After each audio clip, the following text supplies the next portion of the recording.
Hello guys, welcome back to another FIFA 21 video. Today I'm showing 5-2-1-2 attacking custom tactics and play instructions. So they're not going to be ultra attacking tactics, it's going to be sort of more attacking than balanced really, or more attacking than defensive.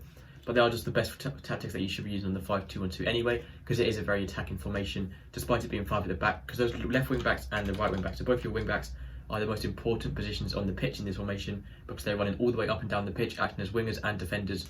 When going forward and when defending, so they are very, very important, making it attacking going forward. We're going to start off with the custom tactics and then go on to the play instructions. So before I start, make sure to subscribe, it really helps me out, really helps the channel grow, and that's all I'm going to say for now. So now on to the custom tactics first. The defensive style we have on balanced. The reason for this, there's not really much reason to change it, just going to keep it on balanced. For the width, I have that on 4. Now, I do normally use 5, but when it's 5 at the back, that is the only times I do use 4.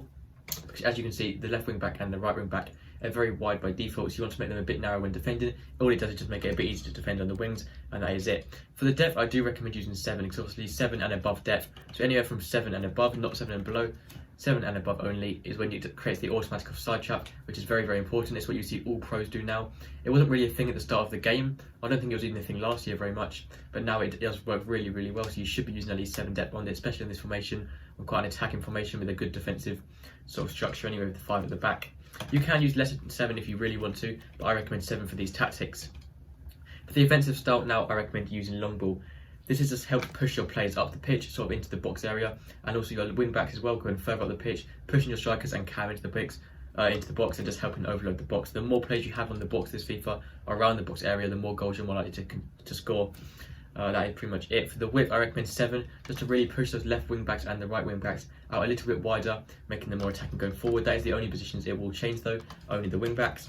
For the players in the box, I recommend to use 6, just to help slightly overload the box. So once again, more players you have in the box, more goals you're going to score. Corners on 3, once again for the exact same reasons, more players in the box. Free kicks on 2. So now on to the player instructions. I recommend for both of your strikers that you use stay central, so they are staying in the centre areas of the pitch in line with the goal. You also want to use getting behind, so they're making forward runs behind the opposition's defenders.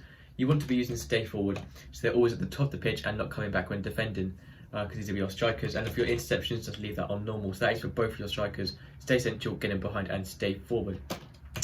So now for your cam, you can see with this formation, there's no actual CDM, so your 5 at the back is the only defensive you've got. Obviously it is still a lot, so you don't really need a CDM, but you have a cam and 2 centre mids in the midfield.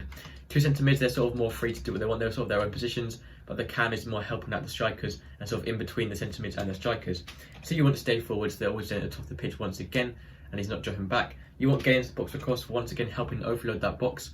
Positioning freedom, obviously stick that, make sure that's on stick to position, leave it default. You don't want to be changing that. And interceptions, leave that on default as well. So your cam's sort of in between both your strikers, sort of helping out both the strikers a little bit deeper, but sort of getting those through balls, final through balls to them, and also helping out the midfield.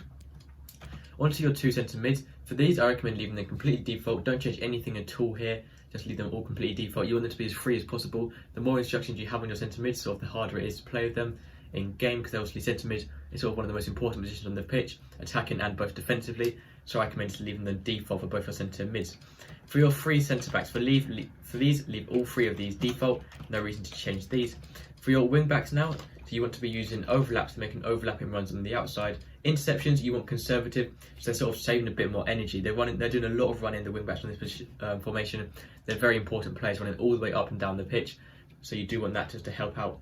The attacking runs, obviously leave that on balanced attack. If you use join the attack, they'll make forward runs when attacking every single time you're attacking, and will run out of energy so quickly. You do want them to go forward, and most of the time they will anyway, but I recommend leaving that unbalanced just so they sort of save a bit more energy. Stay up goal attacking, obviously there's no reason to use that, it's more attacking formation, just leave that unbalanced.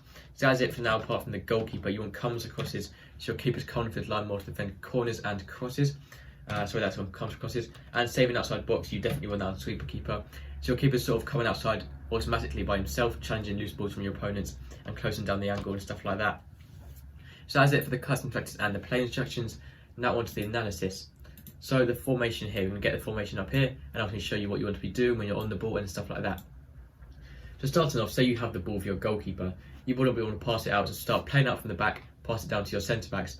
With your centre backs, you don't really want to hold onto the ball for too long, because if you do lose the ball with your centre backs, you're most likely going to concede. So try and get it either straight to the wing backs or your centre mids. If you say you get the ball to those centre mids, you sort of have this middle area here. So anything inside these two red lines is your middle area, and the only wide players on this formation are the wing backs. So what you want to be doing is sort of passing it around here. You can see there's a good triangle shape here of your 2 centimeters and your cam. There's a perfect triangle here. You just want to pass it around these 3 players, hold on to position, wait patiently for either your striker to make forward runs behind, and then you can get a through ball probably with your cam or your centre mid straight to either one of the strikers, depending on who's made a good run. Or if there's no strikers making good runs, or you're going to get intercepted doing that, wait for your wing backs to make good runs up and down the pitch as well, because they will be going forward and attacking, and then all you have to do is just pass the ball out wide like so to your wing backs. So it does look very messy now, so I'm going to rub this out. But say you have the ball now with your wing backs, which is sort of the most important positions on the pitch, so that is who you do want to try and get the ball to. You want to run all the way up and down.